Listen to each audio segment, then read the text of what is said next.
actually is really kind of do an analysis of the text.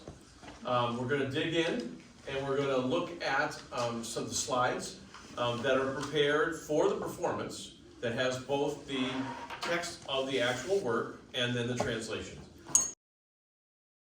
Source about the background of the work. She actually has a collection of this, so she has similar books on Elijah and Rudder's Requiem and the Lorenzen Lux Eterna and the Mozart Requiem.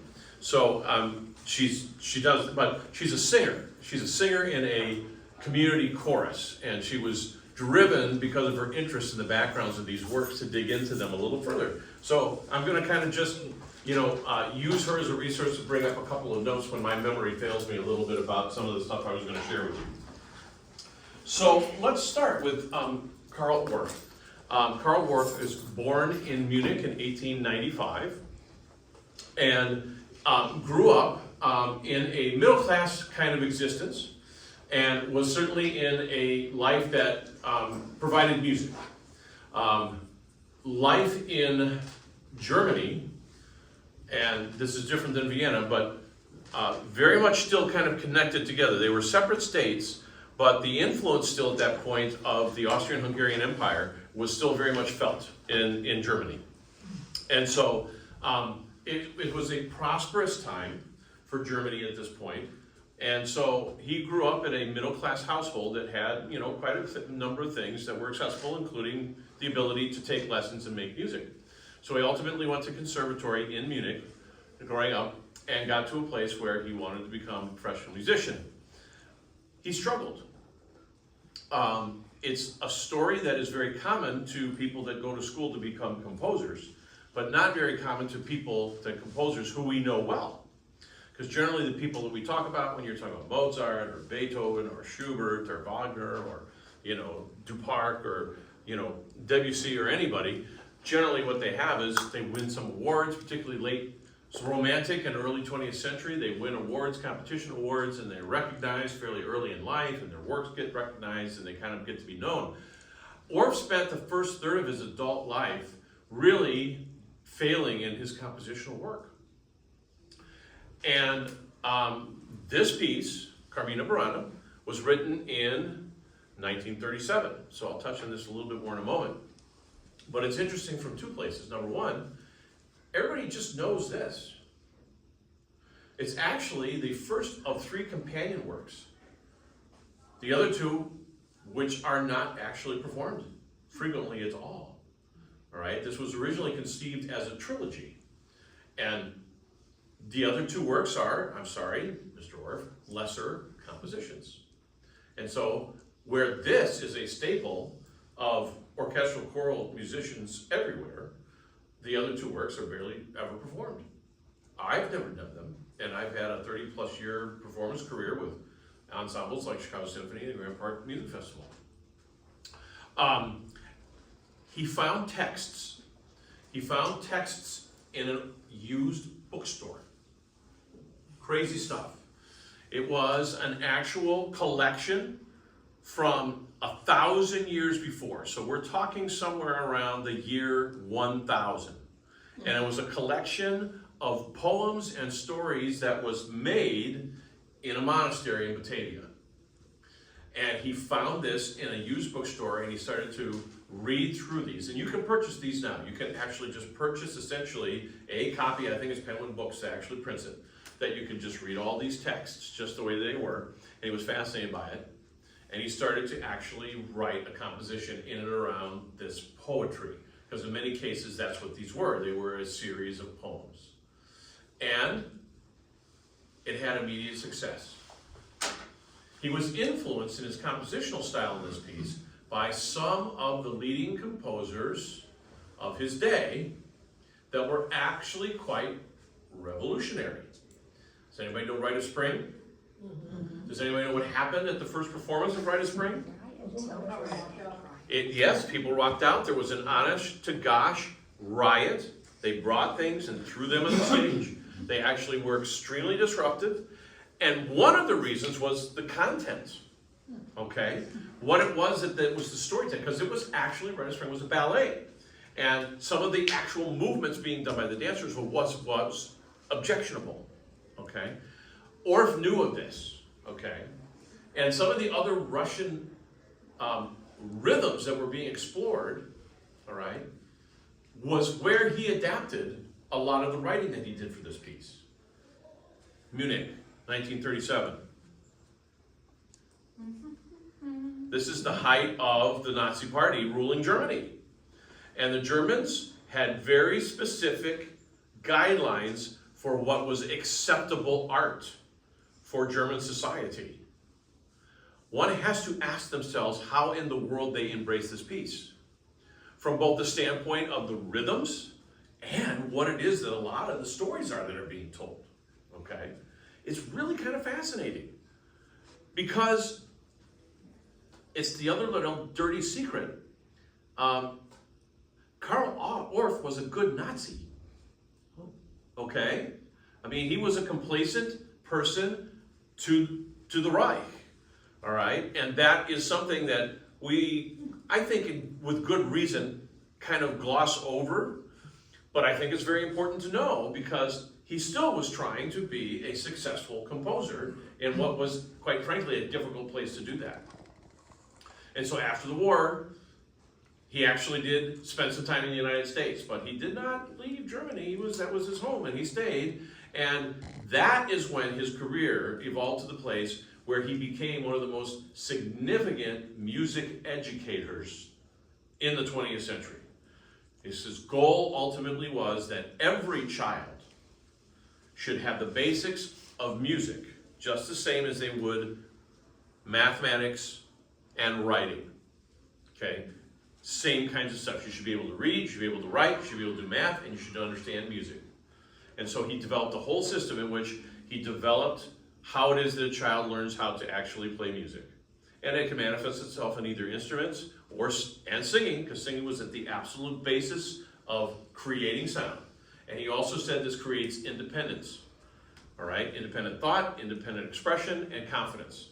So all of these things were all wrapped up into what he did. And most of those basics are still taught to music educators today, and are a basis for a lot of basic music curriculum in schools all across the country and in the world. And so that's kind of what it is that he evolved into. So if we talk about one-hit wonders, I'm sorry, Karl Orff and Carmina Burana are kind of like that one-hit wonder in the classical, realm of things. He himself said, after he wrote this piece and had success, said, "You can forget all the rest of my music, okay? Forget it. It's not. This is when I have started my compositional career." And all right, but then at the same time, he's like, okay, not anything else really of significance. So we're going to dive into this from the text standpoint, because if you come to the concert, or you're singing in the concert, you're going to hear the music, and the music in and itself is a part of our culture. O Fortuna does everything from selling tuna fish to, creating, moments in film of tension and celebration and joy and all of those things. It's just as a piece of us as ba ba ba ba. It's like there's just certain, even classical music, that you just, dee dee dum bum. Everybody knows this. Everybody knows it. They may not know the name of the piece or where it comes from, but they know of the music. All right. I know you go to football games and they got, high school football games, right? The band will play it, all right? Just as like an intimidation type thing. Mm-hmm. So, this work is integrated into our cultural life. So let's get into the text. I've got a couple of slides here that's going to also show here what it is that we're going to start our concert with. We're going to actually lift up and acknowledge our veterans, since we're going to be so close to Memorial Day, by playing Aaron Copland's Fanfare for the Common Man. Copland would have been a contemporary of Orff's from a compositional standpoint, because Copland would have been about 40 years old at the time that Carmina came out, a little bit less. And so some of the works like Appalachian Spring and some of his more well-known ballets were things that he had already composed at the time. So it's kind of fitting that we actually do a little Copland, because he's definitely a contemporary of his. And very recognizable to us, even if it's just people from the Olympics. That particular work we will hear, at the Olympics. And then this lovely piece by Eleanor Daly is kind of funny. I just noticed we have actually a cellist in the orchestra who's named Eleanor Daly without the E. which is just kind of a lovely recognition, and it's beautiful. Okay, so our very first movement, the O Fortuna. So this makes reference to the Wheel of Fortune, which is essentially the fundamental element that we are exploring throughout this work. The poem that it's based on, "O fortune like the moon, you are changeable, ever waxing, ever waning. Hateful life first oppresses and then soothes as fancy takes it. Poverty and power, it melts them like ice." The whole idea that Orth withdrew from his very first words was that we are products of fate, all right? And there's two things that are true about life. We'll be born, we will die, and we will face adversity. And it really is a roll of the dice as to when things go well and when things don't, all right? And so everything that's kind of happening in the rest of the work is centered around this one premise, all right? The poems that he chose from this entire collection and the texts that he used was off the basis of that concept. So he must have embraced it in some way, all right? And if you're going to say, juxtapose that on what was happening in Germany at the time, he could absolutely relate to the fact that he had very little control over what was happening around him. It was just a product of fate that he was German at that point in time and experiencing what he was experiencing. Now, I can't prove that out to any particular way, but you could actually see how that might have been a motivation for him to kind of explore all these ideas. Fate, monstrous and empty, you turning wheel, you are malevolent. Your favor is idle and always fades to nothing, shadowed and veiled. You plague me too. I bear my back for the sport of your wickedness. In prosperity or in virtue, fate is against me, both in passion and in weakness. Fate always enslaves us. So at this hour, this is the contrast, without delay, pluck the vibrating strings. Since fate strikes down, even the strong, everyone weep with me. So, even in this context, there's that moment where he still looks at the positive. He takes something from this idea and saying, it's not always all bad. Lady Luck. Lady Luck, you ever heard that? Yeah. Yeah, of course you have. It is Fortuna. Fortuna is a word for fate. Okay? And that is absolutely what it's making reference to. It's just the concept of luck. How much was the producers of Wheel of Fortune actually influenced by this concept? We very much understand what Wheel of Fortune is because it's been a part of our culture now for literally 4 decades. But this was at a point in time where this was created, where these ideas actually come from these poems. This idea it is such a unique thought that just the very game show is based on the concept that this work is based on. So you spin the wheel and you see what it is that happened. Who did this? Well, the Romans. The Romans were the ones that made this actually popular. All right, this concept, not only as a gambling, but also as a means of predicting what it is that will happen to me next. How can I actually control what it is that I can't control? There's also a connection to the signs of the zodiac, where you actually plot out those 12 ideas based on the stars, and the fact that birth is absolutely a randomness of being dropped in some place on the wheel of the zodiac. And that element is influential in creating your life and what kinds of things happen to you, right? We still to this day will study the stars and get backgrounds based on just what our birthdays are and what it is that tells us. So this all ties into this Wheel of Fortune.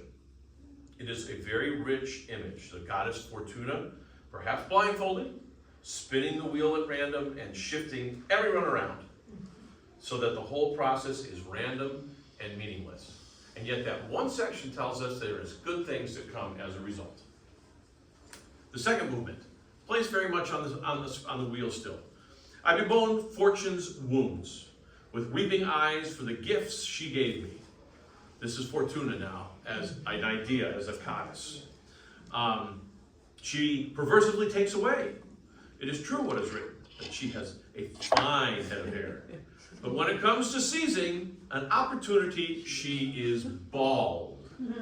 On Fortune's throne, I used to sit raised up, crowned with the many colored flowers of prosperity. Though I may have flourished, happy and blessed, now I fall from the peak, deprived of glory. So it's the same. I rise up to great successes and yet ultimately fated to falter and fall. Okay, so this is much about the unpredictability of life and the spinning of the wheel. What the heck does hair have to do with any of it? All right, so here we go. The words dorsum nudum, bare back, is a translation.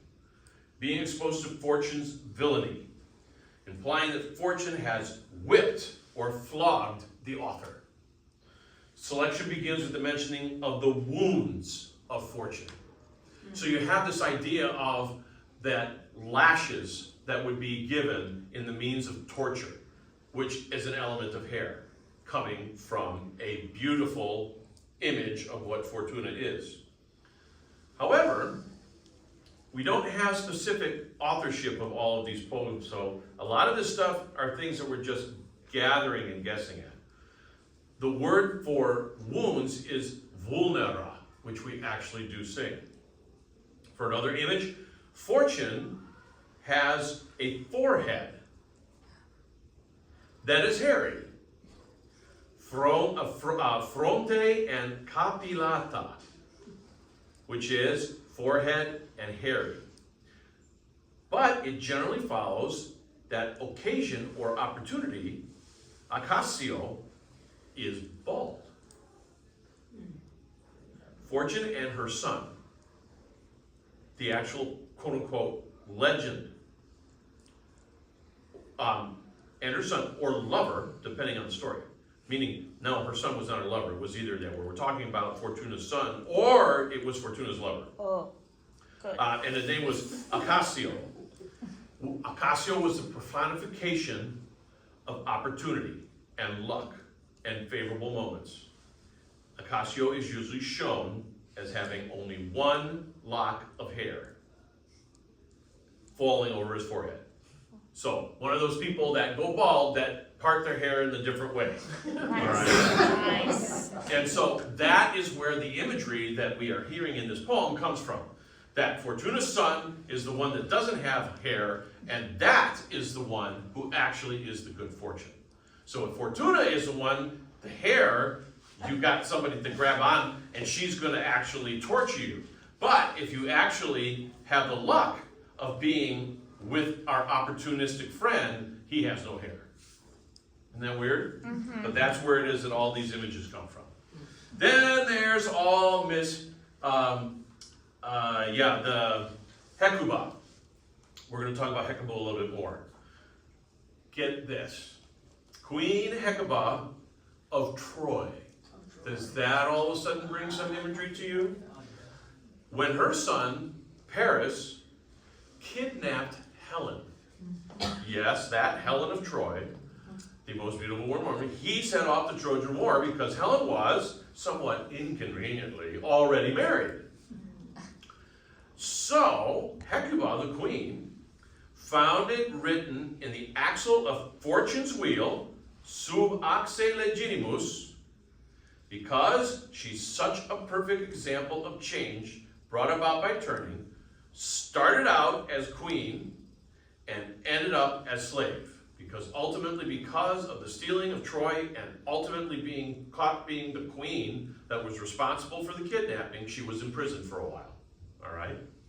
And then ultimately, turning her fate around, she finally got out of prison later on in her existence, and finally then started to proclaim, "For to where a new long day dawneth to slavery."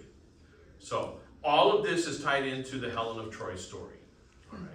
And so Fortuna was the one responsible for ultimately, because Hecuba is another name for Fortuna, and she was the queen that ultimately was responsible for the kidnapping of the Helen of Troy. Complicated stuff all of a sudden, right? All right. So now that's all around the wheel of Fortuna. righty? The wheel of fortune turns, I go down to mean, another is raised up, far too high up. She sits, the king, at the summit, let him fear ruin, for under the access is written Queen Hecuba. So that is the story of all of that and the fortune. Okay, so Primavera is called in spring. That's the now second part. We've had the first two movements, which constitutes that primer, that prologue for the entire piece. And then the first section is called Primavera, which means in spring. So all of the things here are the merry faces of spring. Veris leta facies. The merry face of spring turns to the world. Sharp winter now flees. Vanquished, bedecked in various colors, Flora reigns. The harmony of the woods praises her in song. Lying in Flora's lap, Phoebus once again smiles, now covered in many colored flowers. Zephyr breathes nectar-scented breezes. Let us rush to compete for love's prize. In harp-like tones sings the sweet nightingale. With many flowers, the joyous meadows are laughing, a flock of birds rising up. Through the pleasant forests, the chorus of maidens already promises 1,000 joys. Right here, you already see many of the visuals that we're going to be focusing on throughout this portion of the piece. And you see the picture here being all in violet because that is what is meant to be the flowers that we're making reference to. We don't actually talk about the colors, but as you can see that there's some things about all this that are about the purpleness of the flowers, and we'll see how that is in a moment. So, when it's spring, the air feels totally different. And not only that, all of our demeanor changes immediately from the winter doldrums, right? Everybody talks about the winter doldrums, and we put on happy face. And that's absolutely some of the tone that we have in this poem. And that's to the contrast of the sharp winter, okay? Sharp, angular, hard, difficult, demeaning, depressing, and spring, happiness, uplifting, new life, pleasant returning of air and warm temperatures, the whole thing. Winter's often portrayed in mythology as an old man. We will talk soon about Flora, the Roman goddess of spring. And she rules over this entire section of the movement. She's decked out in various colors. Who is in Flora's lap? Phoebus. We talk about Phoebus. You know who Phoebus actually is? Apollo. Apollo, who is that one god that was able to both woo and influence humankind and also be loved by the gods. That bridge between the gods and human nature. He's called by both names. Phoebus refers directly to his position as the god of the sun, which is what we see visually when we're talking about spring and everything that comes from the gift of sunlight. So the strengthening sunlight is spread out over the lap of Flora, over the flowers. Wait, Zephyr is also a god. Zephyr is the god of the west wind. Each direction of wind is given a representation by a god. And this particular one is the west wind. West winds are always the warm winds. They are the ones that bring spring. And so that's why that name is lifted up also here in this particular poem. So in the midst of all this beauty and all the warmth and comfort after the blasts of winter, the speaker says, let us rush to compete for love's prize, right? Because of the chorus of maidens already promise 1,000 joys. So now, pretty warm temperatures, beautiful flowers, and good-looking girls. All right, this is what this guy is now. Now, we got to give you a little hint about what's coming. We're ultimately thinking that after all, this was found in a monastery in Bavaria. So a lot of assumptions are that these poems, even though we don't know who the authors are, were written by monks. Okay? So, are they supposed to be writing about these kinds of things? I mean, it seems to be awfully pagan for a lot of the Christianity that this was supposed to be coming from. it's interesting because we can actually write in some of these movements coming forward the dichotomy of actually these two existences and how they kind of coexist. Okay, number fun. Movement 4. Omnia sol temperat. All things are tempered by the sun. The sun, pure and gentle, warms all things, and again reveals to the world the face of April, or May. A man's soul is urged towards love and joy and are ruled by the boy God. And that's what they are referring to as in April. We'll touch that, we'll figure that out in a moment. The renewal of all things in spring's festivity and spring's power bid us all rejoice. It shows us the familiar way, and in your springtime it is right and true to keep what is yours. Love me faithfully. See how I am faithful. With all my heart and with all my soul I am with you, even when I am far away. Whoever loves this much is turned on the wheel. Okay, so we see how these images are now starting to play together. Anybody want to give a guess at who it is that April is? That boy child that is being referred to? Cupid. Cupid. That's exactly right. Okay? In spring, the sun is gentle and not hot and reveals the face of April, an ancient Roman calendar to open, Aprilio, the beginning of spring. Spring is the season of romance. And who is it that we talk about? But Cupid. All right? Latin term simply means child or boy. The poem now turns specifically to human love because of the introduction of the concept of Cupid. Man's soul, whoever's soul, women's, man's, is propelled, properia, towards love. Spring shows us paths we know well. By the words we actually mean way or road. Vias previt solitas. Show us the way. And is offered in solitude. All right? The speaker next then talks about being faithful to one true love with all of his heart and soul, and even if he is far away. So, even though each of these poems are written by different people, we want to remember that Orff chose all of these texts personally, okay? And he made cuts. There would be sections that he included and things that he didn't, and obviously there was plenty of poems to choose from, so the ones he included were all of his personal choice. So, when we say that the speaker is telling us this, we really need to think of this in terms of Orff being the one that's communicating these thoughts to us, even though the actual authors of the poems might have been varied, okay?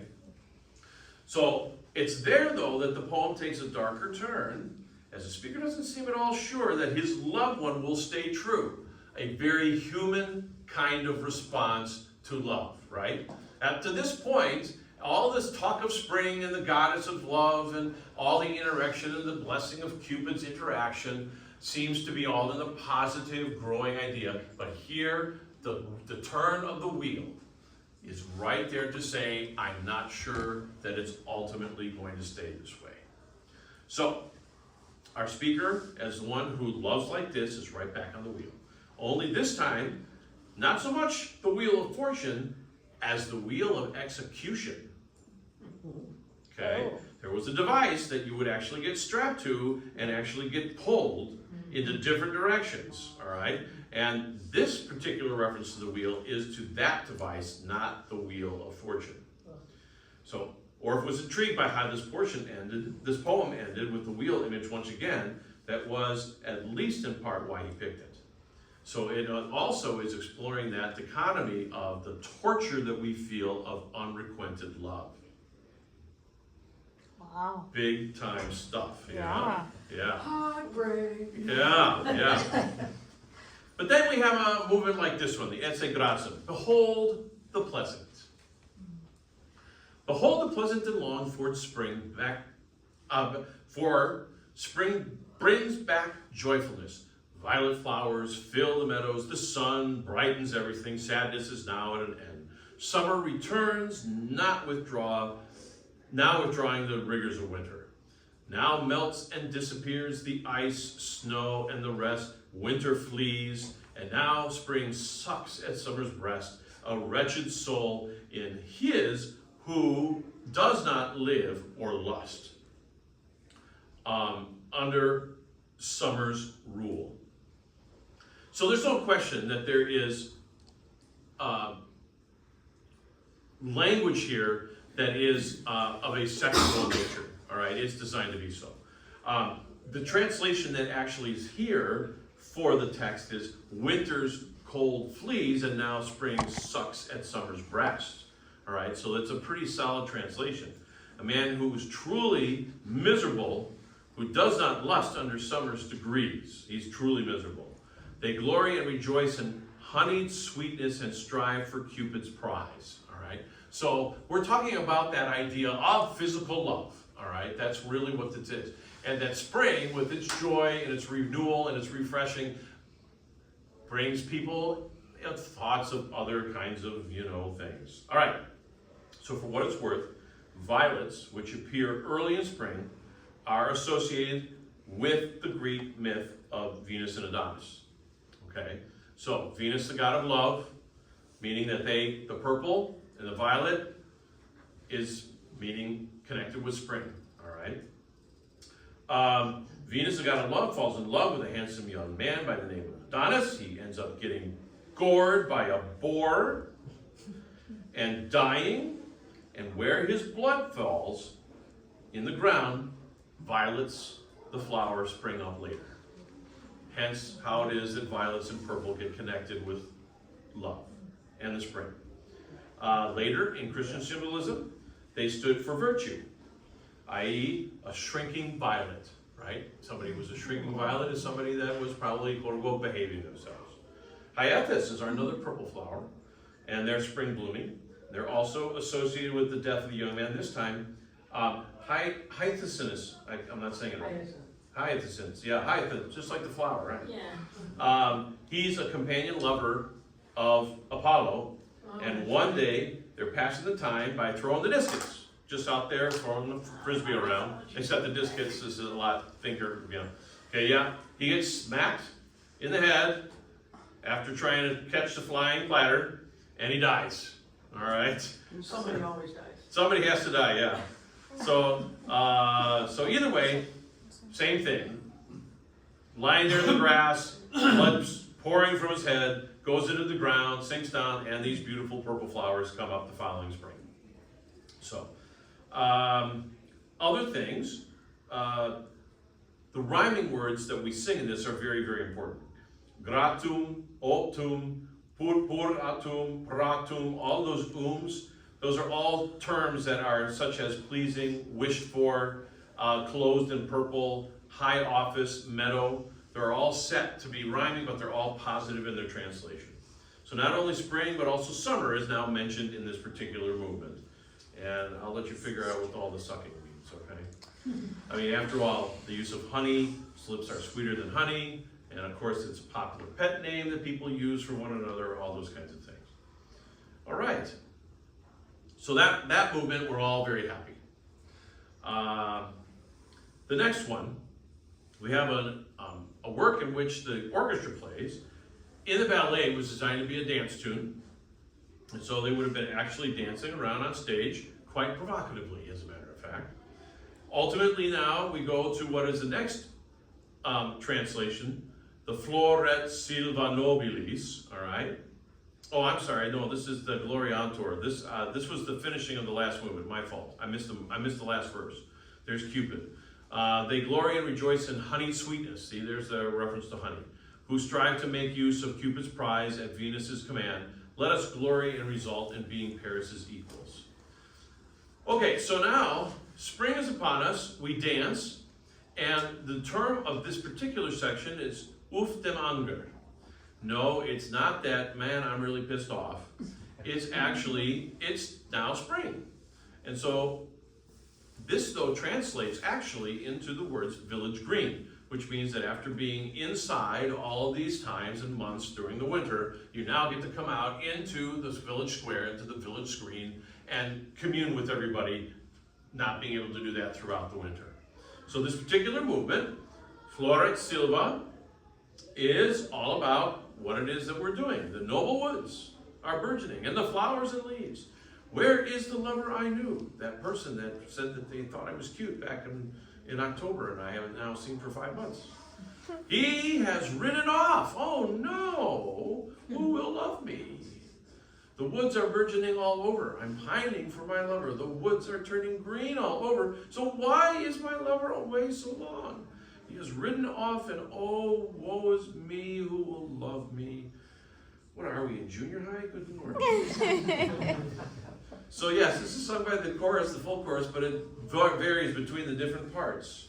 The speaker of the poem is probably a woman, and we do this because, remember, in Latin text, which is what we have here, even though there starts to get to be some German influences on what we're doing, you have tenses that will describe either male or female. So that's why we make the assumption that this is a woman. Pining for my lover, why is he gone so long? Well, the translation for the word floret, all right, is giving us burgeoning, not just flower, all right? So there's a definite connotation between fertility and abundance.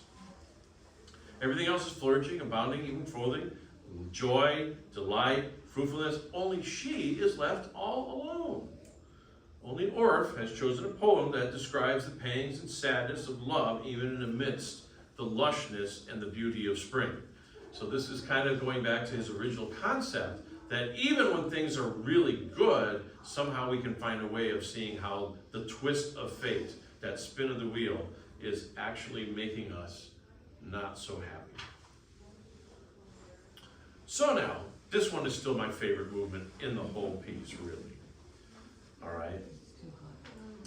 So, here you can see the German text on top, and at the bottom it is the English text. Shopkeeper, give me color to make my cheeks red so that I can make the young men love me against their will. Look at me, young man, let me please you. Good men love women worthy of love. Love ennobles your spirit and gives you honor. Look at me, look at me. That's just, this text comes back all the time. Look at me, young men, let me please you. Hail, world so rich in joys, I will be obedient to you because of the pleasures you afford. Look at me, look at me. All right, so the item that we have in here, vare, is a rouge. This is why we talk what this is. This is really about somebody going into the shopkeeper and wanting to get rouge painted on their faces. This is why I said in rehearsal one night, do you remember the first time that you were finally allowed to wear makeup? Okay, and how it was that you were excited about doing that. And that's exactly the corresponding idea here, is that the charmer, the shopkeeper, the merchant is the one that is actually going to sell you what it is to make yourself look beautiful so that you can now be attractive to the men that you want to actually have for yourself. So does this sound like a young teenager, you know? All right. So, I mean, so this idea is very much, you know, clear in this place. And it's just adorable to me. I found myself being, in those days, being very naive and very innocent and very clueless. And so the idea about all this kind of stuff really plays with me quite nicely. Now she says that love is an honorable prize, to be won and that only a few attain it. Good men should love women who are worthy of it. That's really a very defined thought, which I think is quite lovely too. But it seems she wants to attract man with her attractiveness, artificial or not, but also be valued. So it really is, yes, I'm doing this because I am a woman of good worth and I deserve to have a good man. That message shouldn't be lost on what's going on here. So the speaker will say she is playing the game of love and she'll win the prize because there is so much pleasure to be had from it. If that means being a little deceptive with the rouge on the cheeks, so be it. Look at me, young man, let me please you, or don't you find me attractive? Yes, so I think it is all really great. And the idea of the scarlet, it's because that was the color that they could make, right? That's what rouge was. It was also, too, after a winter months, you were a little pale from being inside all the time. And at the time, looking healthy was one of the things that made people attractive. After all, if you look like death, then the chances of you landing somewhere is really not very good. So the idea of putting the rose on your cheeks was to give you the appearance of looking healthy, and it made you attractive for both genders, for requiring a suitor. There's another movement here that we center around just the clock that's the wheel, the passage of the wheel, that's instrumental. And it sets up this whole next section, the Ria and the Sfaz Higadumbe, which is the round dance, which was danced in the ballet, and then those who go around. That means the people who are doing the dance, that is in the circle. So we are still very much on the village green and doing all of the activities that come with a spring and summertime.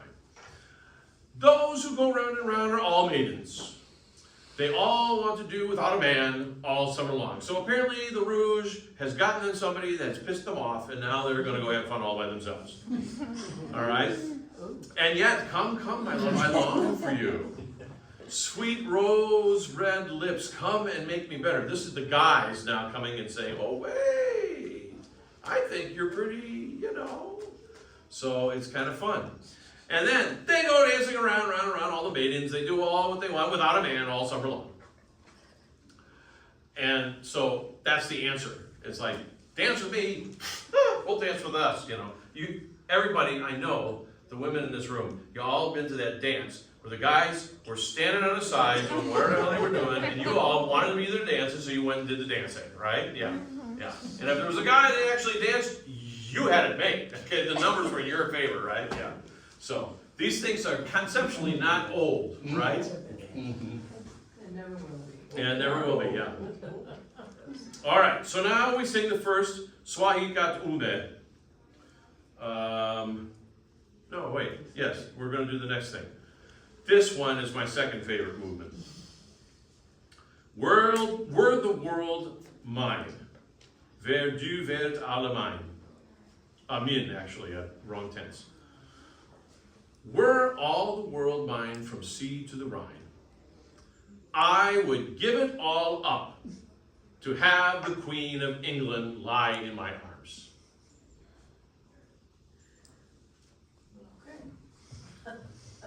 Okay. She must have been a looker.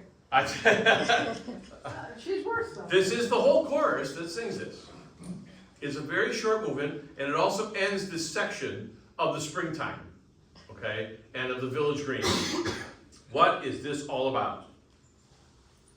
These words almost certainly refer to the Eleanor of Aquitaine, who was Queen of England in the 1100s and known for her beauty and scandalous life.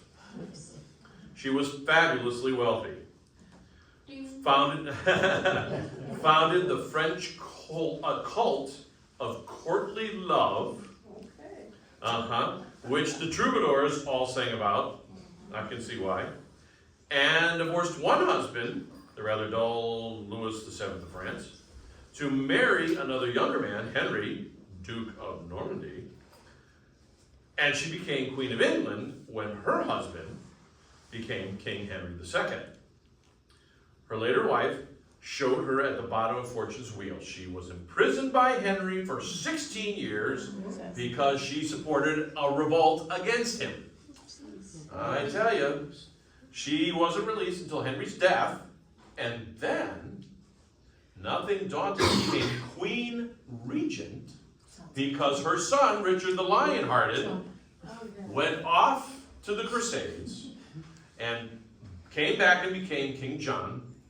He was forced to sign the Magna Carta and outlived all of her 8 children by Henry, except for the 2 youngest. So she saw 6 of her children die. And so she had all of that wheel spinning for sure in spades. Money can't save you. No. So, even though she found the cult of courtly love, in which nobles swore undying love to high-born women whom they might never ever touch, she was the personification of that ideal.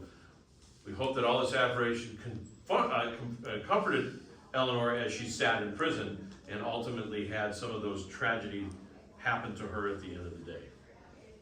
So, this is a picture, I believe, of her. It's not a picture, it's a painting, it's a rendering. And so, I mean, she looks a little pale to me, but you know, whatever your taste, I guess. Second section. Now, this is technically the third section, but this is listed as a section check. In the tavern.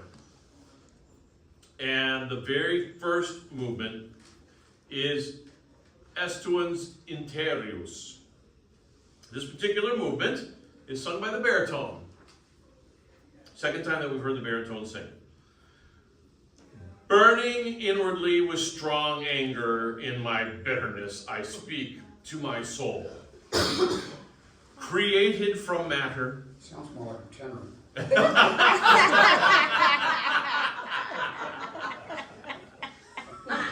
Created from matter, from the ashes of the earth, I am like a leaf with which the winds play. There's our concept of fate. It is, if it is proper for the wise man to build his foundation upon stones, then I am a fool, like a flowing river whose course is always changing. Unpredictable movement of the river and following along without being able to control. I am carried along like a ship without a steersman, as a wandering bird is carried along paths of air. Chains cannot hold me, nor locks imprison me.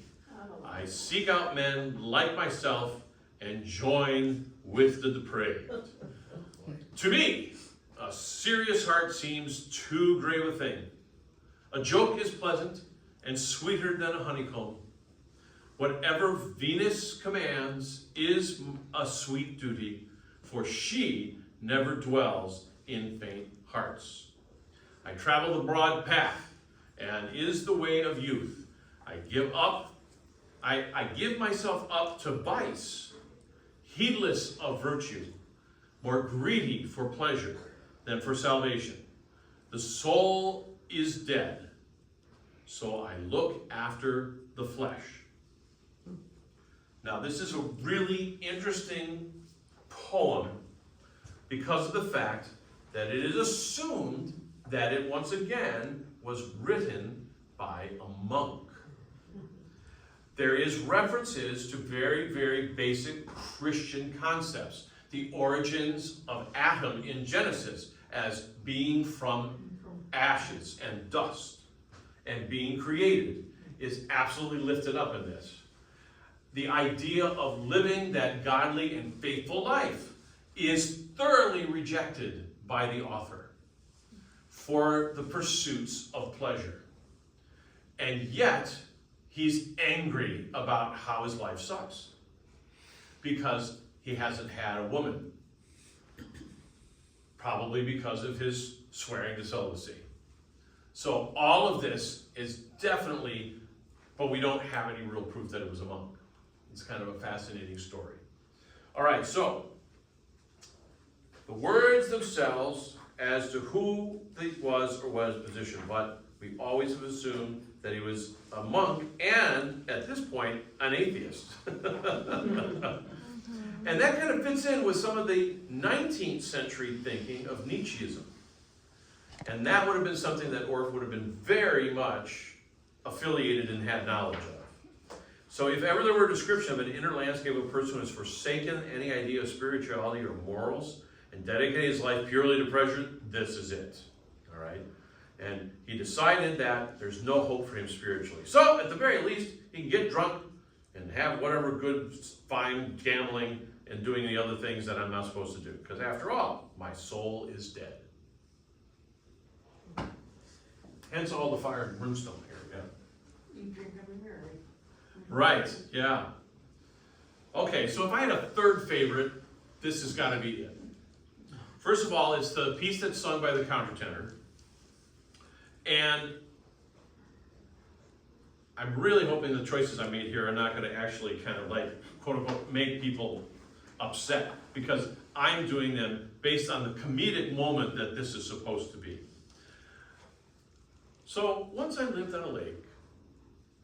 Once I was beautiful when I was a swan. Okay, so we're talking about, this is a swan talking.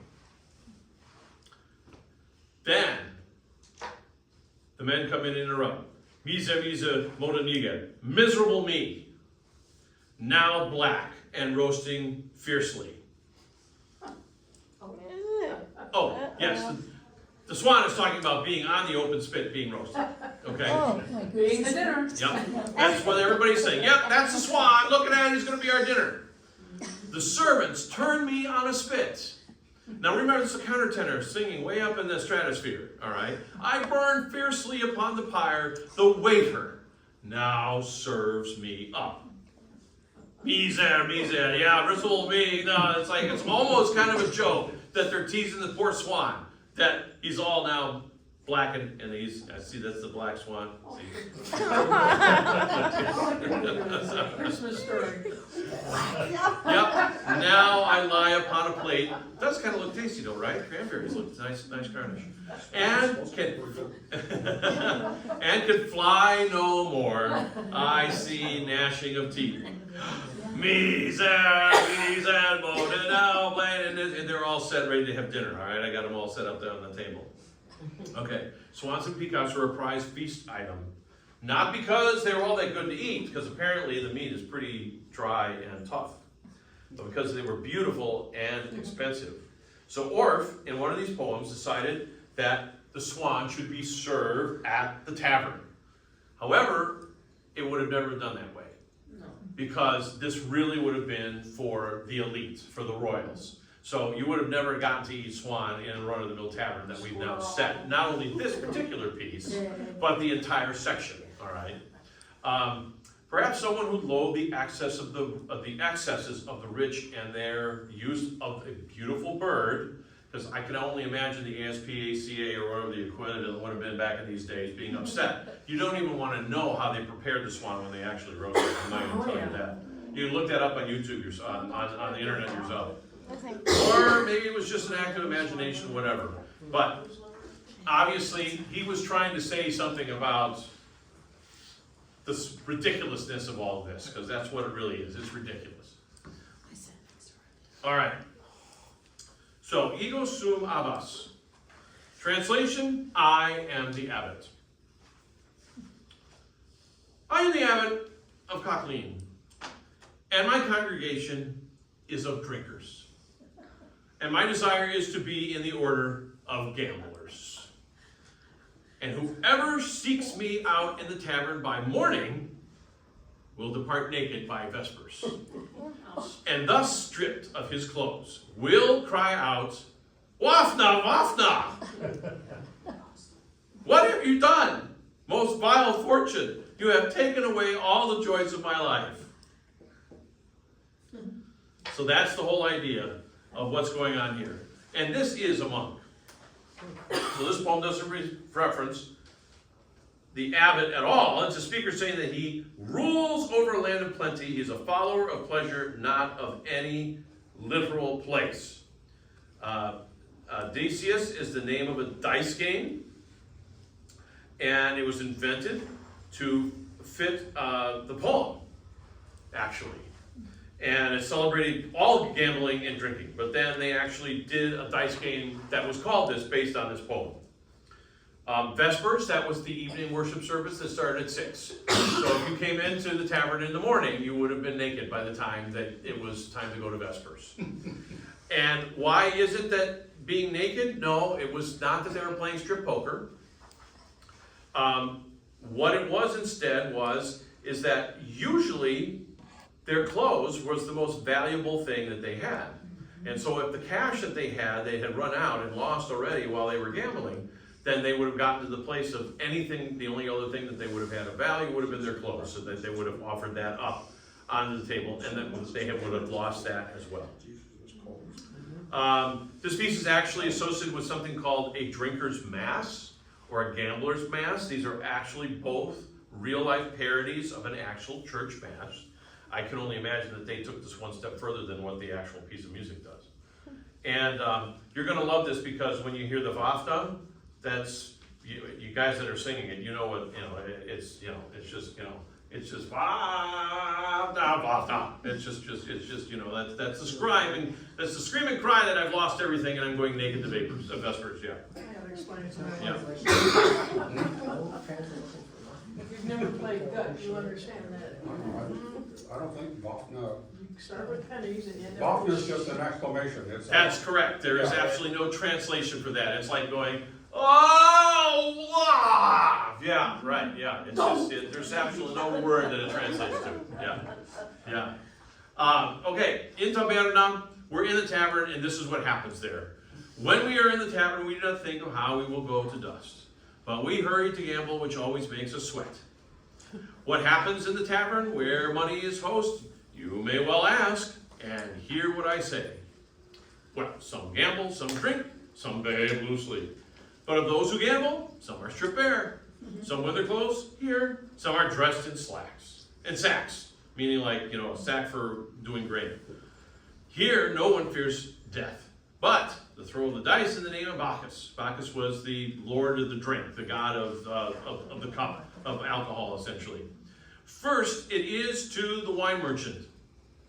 Then to the libertines we drink. Then they drink to the prisoners. 3 for the living. 4 for all Christians. 5 drinks for the faithful dead. 6 for their loose sisters. 7 for the soldiers in the forest. 8 for the errant brethren. 9 for the dispersed monks. 10 for the guys that do all the sailing. 11 for the squabblers. 12 for the penitent. 13 for the travelers. And we drink to the Pope as to the king. And they all drink without restraint. The mistress drinks, the master drinks, the soldiers drink, the priest drinks, the man drinks, the woman drinks, the servant drinks, the maid drinks. Swift man drinks, the lazy man drinks, the white man drinks, the black man drinks. The settled man drinks, the wanderer drinks. The stupid man drinks, the wise man drinks. The poor man drinks, the sick man drinks, the exile drinks, and the stranger. The boy drinks, the old man drinks, the bishop drinks, and the deacon. The sisters drink, the brother drinks, the old lady drinks, and mother drinks. This man drinks, that man drinks, 100 drink, 1,000 drink. 600 coins would hardly suffice if everyone drinks immoderately and immeasurably. However much they cheerfully drink, we are the ones from whom everyone scolds, and thus we are destitute. May those who slander us be cursed, and may their names not be written in the book of the righteous. So it is, this is all that this is, guys. It is what it is everybody drinks to and why it is that everybody drinks. And that is just what it is that's going on here. Seems a lot easier when it's in English, right? Yeah. All right. So, amor volat undique. The courts of love. This is the next section that we're now looking at. Love flies everywhere. So, Cupid flies everywhere. This is sung by the kids. It was intended to be a boys' choir. It does impact the meaning, very honestly. So, listen to the words, and then we'll talk through concept. Cupid flies everywhere, seized by desire, young men and women, couples together, as is right. The girl without a lover misses out on all joys. She holds the dark night hidden in her innermost heart. It is a most bitter thing. So, this is sung by children's chorus and by the soprano soloist. So the soprano soloist is the one that sings the second part. The girl without a lover misses out. But all of the other stuff about Cupid and boys and girls getting together are being sung by all these girls. But it was originally designed to be a boys' choir. Why did he make this choice?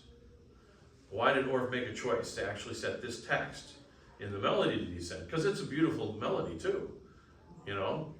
Ya-da-da-dee-dee-da-da-da. It's just very lovely. It's like, it sounds just beautiful. Why did he do this? Well, perhaps he found it to be a provocative choice to have prepubescent boys sing about the power of sexual love. I don't know if I want to ask them that question, very honestly. But then the soprano joins in and laments. What's it like not to be conjoined? What is it to be like not to have that? Such as one has no joy and her heart is full of darkness. It's just you know. And the boys echo her at the end because the kids have the final say. It is a most bitter thing. So it's like, yeah, in the end they all agree. But it is, it's quite silly. You gotta think that the kids are representing in some ways Cupid. I think that's probably the way that it works for me. Yeah. And that if you think of Cupid as being a boy image, then that's why the boy choir was probably 70. So we'll say that was the reason. The next movement is also not very long. Day, night, and everything is against me. The chattering of maidens makes me weep, and often sigh, and makes me more afraid. This is the baritone again. So it's interesting because we really only see the countertenor once, but the baritone we see multiple times, and the baritone is really playing a different character every time that we see him. So in this particular case, the male speaker is terribly afflicted by unrequited love. Everything in the world is against him. Hearing girls chatter is a curse to him, and if they make him afraid because he thinks they're laughing at him. Okay, talking about the actual basis of male insecurity. He pleads with his friends to give him some advice to help him out. And, because after all, the girl that I'm chasing after, I desperately love. She's beautiful, but her heart is hard and cold like ice. And at the end, he's just pleading, please, just give me a kiss. Okay? So, I know there's plenty of guys in the room here that probably have felt that feeling once or twice in their lives. So, that's all that this is just somebody lamenting over the fact that he can't have the girl that he wants. But then the next picture, oh friends who are toying with me, you do not know what you are saying. Spare me in my misery. Great is my sorrow. Advise me at least for your honor. Your beautiful face, this is the girl, makes me weep 1,000 times. You have a heart of ice. To restore me, I would be revived by a single kiss. I'm thinking this is the girl now that he's talking about. A girl stood in a red dress, being sung by the soprano soloist. If anyone touched it, it rustled. Hey. Again, no translation. A girl stood like a little rose. Her face was radiant and her mouth in bloom. Hey.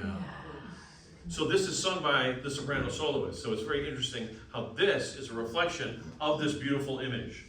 So for some reason, Orff included only the initial verse of this poem. It actually goes on longer. The AI is repeated several times in the actual performance, makes up to half the total performance of the piece. But this solo is really nothing more than wow. Okay, all right. There are additional lines included in this idea that's not included here. One of them is charity. And so some of the thought behind this idea is that the love that this girl is representing may not be as I have kind of portrayed it here, even though that's kind of what the imagery is from the actual portion that's sung. But it's thought that high courtly love translates to this idea of charity, where the love that's being spoken of is one of Christian virtue and selflessness. Because indeed, in most Christian teachings of the time, erotic love was symbolized by Venus and was seen as evil, but her man can also be translated as her husband. And so it would be that she would be the virtuous one who is devoted to her husband and is actually selfless in her love of her husband and in doing good works. So it's kind of interesting. But Orff didn't include those lines. Okay, so that deeper image, at least at this point, is somewhat lost. But just thinking, and I've created it for you, so I'm now taking away the idea of creating your own images of what a girl or a woman in a red dress would look like, but by providing a couple for you. But that once you hear her sing this, you're not going to be looking at the image anyway. You're going to be enamored by just the beautiful sound. In my heart, I'm doing pretty good. I think I might actually finish on time. In my heart, there are many sighs of your beauty which distress me. And then the Mandalit is also words that don't have a translation. My lover is not coming. Your eyes shine like the sun's rays, like a flash of lightning which brightens the darkness. My lover is not coming. May God grant, may all the gods grant what I have in mind, that I might loose the chains of her virginity. My lover is not coming. So, The baritone sings this interspersed with the women's chorus and with the guys repeating it. Okay, so the choir repeats the same text that the baritone soloist sings. Manlit.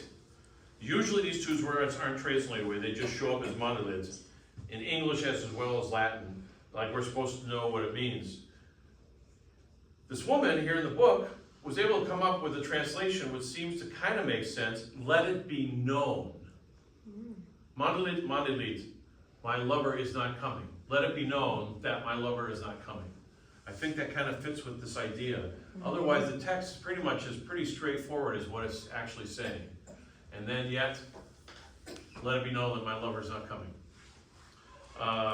So, is there some kind of colossal mix-up going on with the man pining for the woman, but thinking that she's cold toward him, and the woman's thinking that he's not interested? It's like, are they, all they need is a good talk? I don't know. So, may I unlock the chains of her virginity? Say the word. What do you think? That could be very easy, right? Just, yeah. But no, by the end of the piece, they're still without a resolution to this entire interaction. Sounds like life. Right, yeah. So, si puer cupulilla. Guys, here we go. If a boy and a girl linger together in a little room, happy is their coupling. Did you have any idea that this is what we were singing about? Love rises up, and between them, prudery is driven away. An ineffable game begins with their limbs, arms, and lips. See, this is why Carmina Burana has the reputation that it has, is this pieces like this. Is she saying that these, what you're speaking about now, may have been written by monks? Yes. See, it's one of these things, because they found it in the Abbey, that's where the location of this collection of poems was written, because in 900, 1100, that's the only people who were writing, were people that were actually in abbeys. So the origins of all of these poems were assuming to be that they came from the monks, but they really don't know for sure. Because after all, somebody could have been down at the tavern, inebriated quite well, and started waxing poetic, and the monks went home and wrote it all down. Took them away so that nobody else could see Yeah, them. yeah. I read somewhere that some people think that they may have been written by Goliarchs, which are monks. There weren't enough jobs for monks, and so these guys were just wandering around being troubadours and things, and so they'd been trained religiously. Right.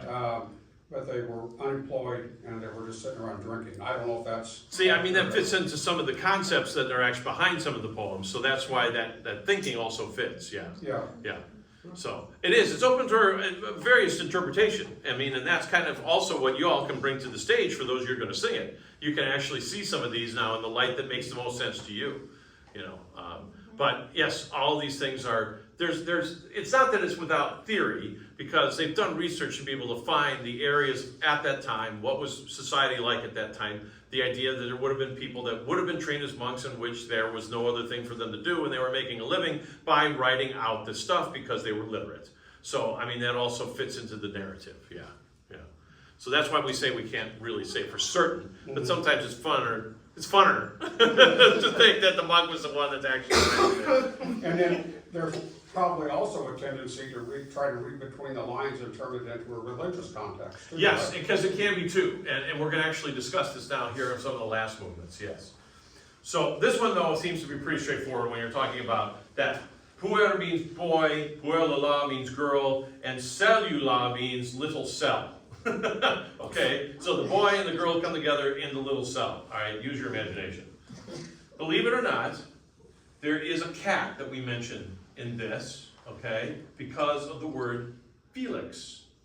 This is where that cartoon character, Felix the cat, actually derives from. Is this term. Yes, all right? Felix, in Latin, actually means happy, okay? Felix, happy cat. Wonderful, wonderful. All right. In the Christian New Testament, there is a Felix who was the governor of Judea. Yes.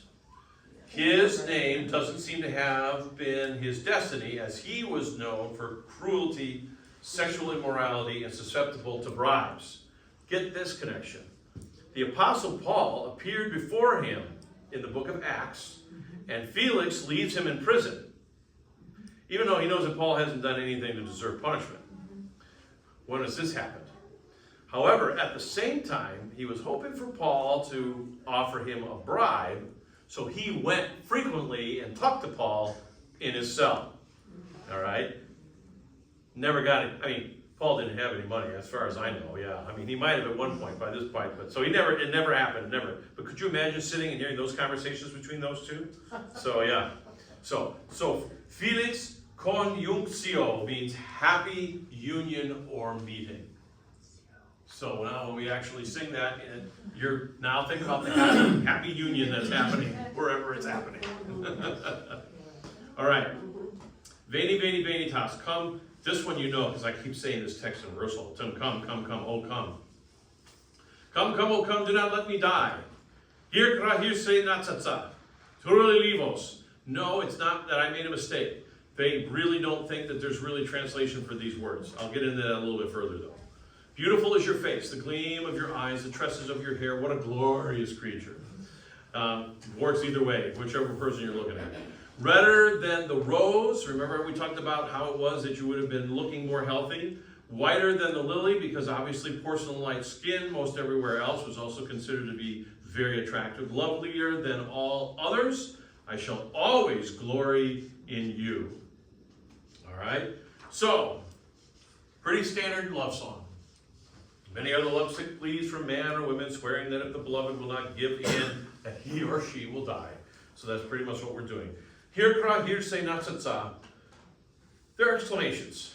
And this particular author makes the comparisons, for example, to things in popular rock music of the 1960s.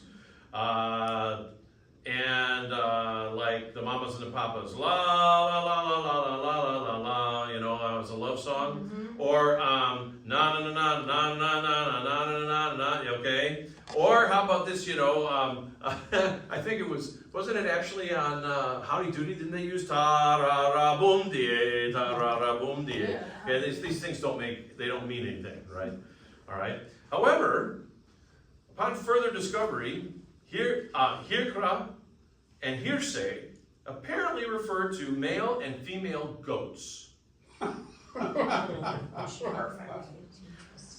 With amorous natures. So hirkra can mean pretty, and hearsay could mean whatever, all right? Natsatsa could very well be the sound of the goats. Now we're supposed to sing this. Natsatsa. See that.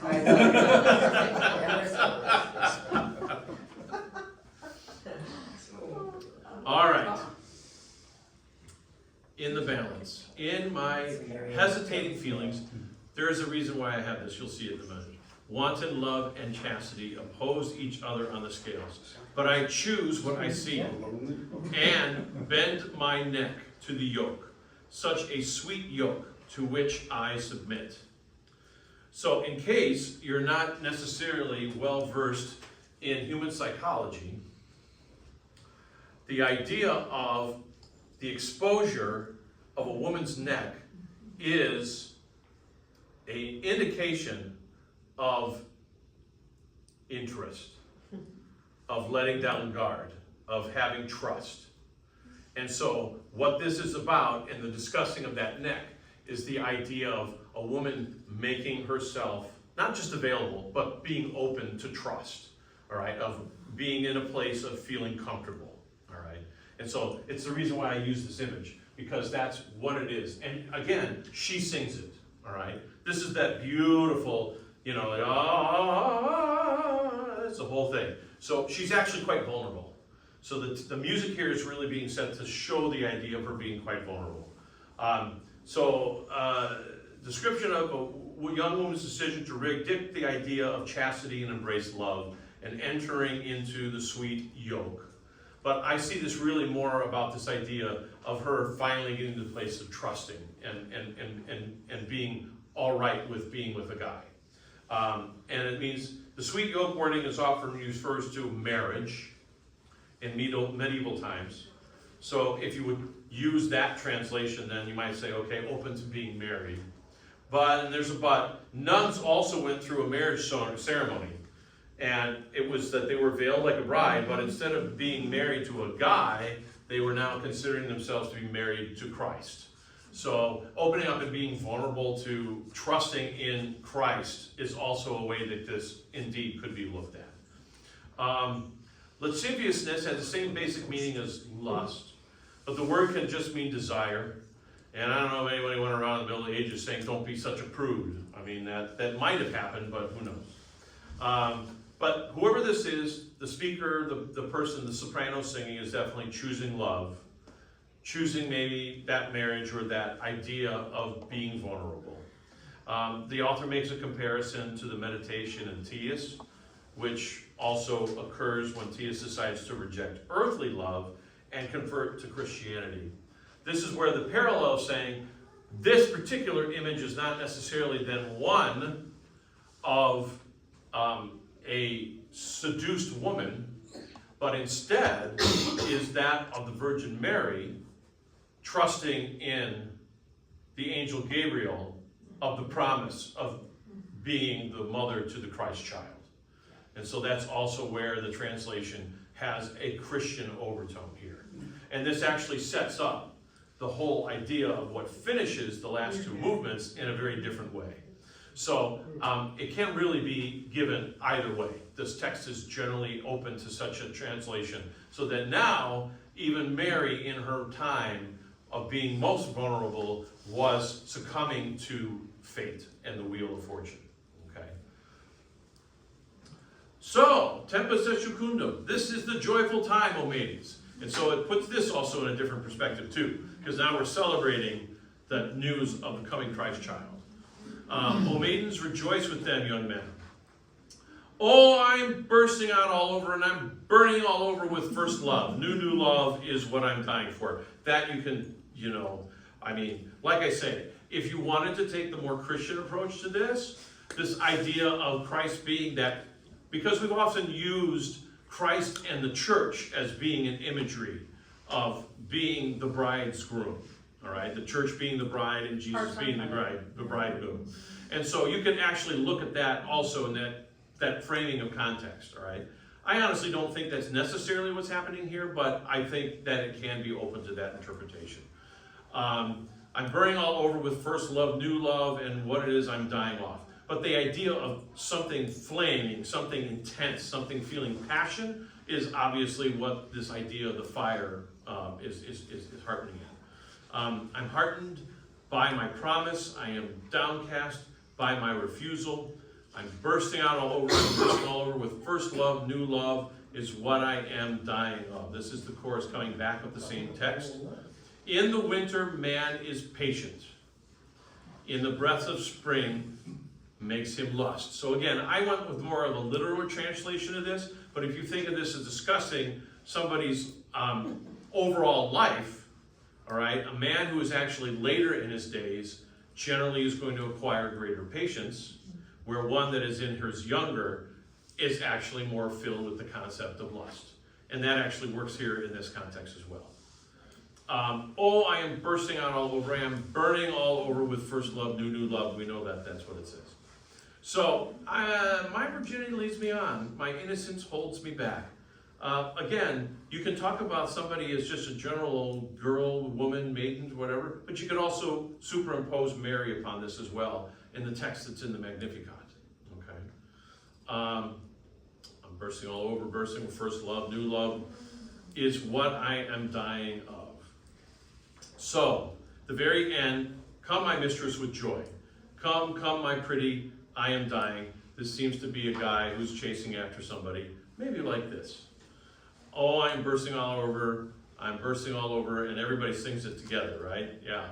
Isn't it fun? We all sing this together. So, gaudio, the word translates to gaudi, a term that we use today, meaning bright, showy, and sometimes also tasteless and vulgar. Its original Latin meaning, though, is joy or delight. So every time we're saying gaudio, it's actually more about the idea of good happiness, joy. So the text, Veni domicile cum gaudio, means come lady, come with joy. Okay, come happy. Yet there's another meaning of the word. A gaudi is also a special feast or celebration that's held at some British universities. This actually fits in more with the concept of a gathering in the village green, of coming together in springtime and celebrating and having that party. And since that's what a gaudio is in some contexts in British universities, it very much could apply to that too. I mean, even though he's German, these concepts would have been well known to somebody like Orff. So now the Ave Fortissima, sweetest one, I give myself to you wholly. That's all that this is this text. And we now are going to follow it up with the context of Blanzifor and Helena. The Helena is indeed the Helen of Troy. And Blanzifor means white flower. So Troy, Helen of Troy, who was this most beautiful of women, this white flower.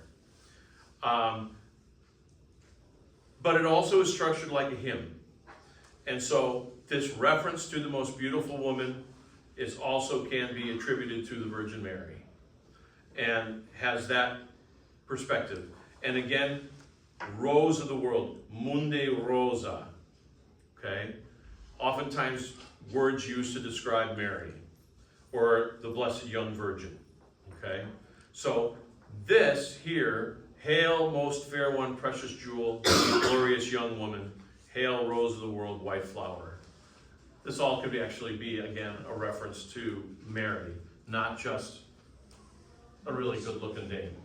But it could be that too, depending on what tavern you're in. So that's the movement 24, the Blanza Helena, most precious jewel, pride among virgins, glorious virgin, hail light of the world, hail rose of the world, Blanche Flora and Helena, noble Venus.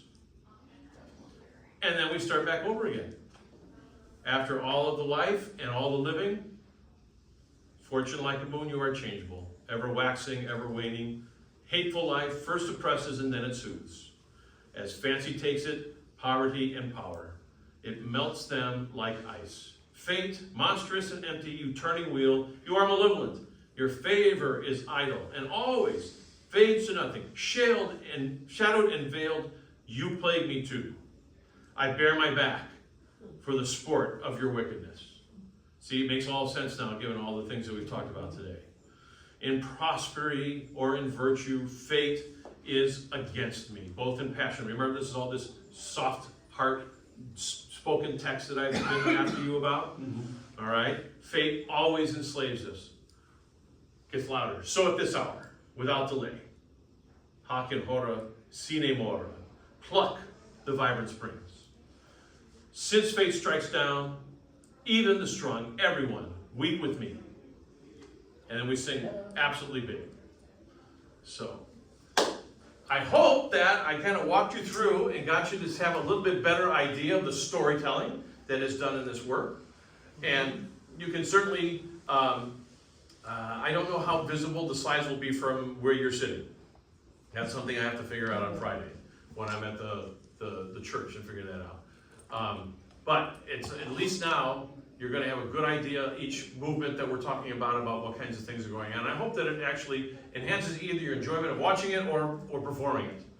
And so that you're going to really have a good idea about some of the things that are going on. Concepts that are a lot deeper than I could have gotten into when we were talking in rehearsals. So I thank you very much for coming. And